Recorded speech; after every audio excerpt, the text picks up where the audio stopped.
మీకు ఈ వ్యక్తిని గౌరవించాలి అని అనిపిస్తే గౌరవించడంలో తప్పులేదు, గౌరవించడం వేరే విషయం.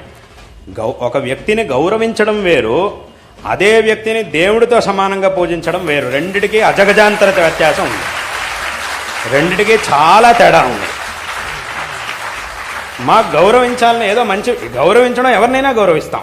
ఒక మంచి మనిషి గౌరవించాలంటే ఏం కావాలి? ఆ మనిషిలో మంచి లక్షణాలు ఉండాలి. ఒక వ్యక్తిని గౌరవిస్తున్నాము అన్నంత మాత్రాన ఆ వ్యక్తిని దేవుడిగా పూజించాలి అని అర్థం కాదు. ఇది మాత్రం ఇప్పుడు దీనికి చాలా తేడా ఉంది. కాబట్టి గౌరవించాలనిపిస్తే గౌరవించుకోండి, అంతే తప్ప ఈ వ్యక్తి మీద మాకు గౌరవం ఉంది కాబట్టి నేను మాత్రం ప్రత్యేకంగా గౌరవం చూపిస్తాను కాబట్టి నేను గుడి కట్టిస్తా, అది చేస్తా, ఇది చేస్తా, నా దగ్గర డబ్బులు ఉన్నాయి కాబట్టి డబ్బులు తగలేస్తాను, పెద్ద గుడి కట్టిస్తాను, అది ఇది అని అంటే మాత్రం అది తప్పు. అలా చెయ్యాలి అని అంటే కనుక దానికి శాస్త్ర ప్రమాణం అనేది ఇప్పుడు చెప్పినటువంటి ప్రమాణాల్లో ఏదైనా ఒకటి ఉండాలి.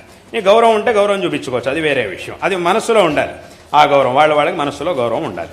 అంతే తప్ప దేవుడికి సమానమైనటువంటి స్థానం ఇవ్వడం మాత్రం అది చాలా తప్పు. అలా ఇవ్వాలంటే కనుక ఈ మూడిటి యొక్క అనుమతి, ఈ మూడిట్లో ఏదో ఒక దాని యొక్క అనుమతి తప్పకుండా ఉండాల్సిందే. ఒకటి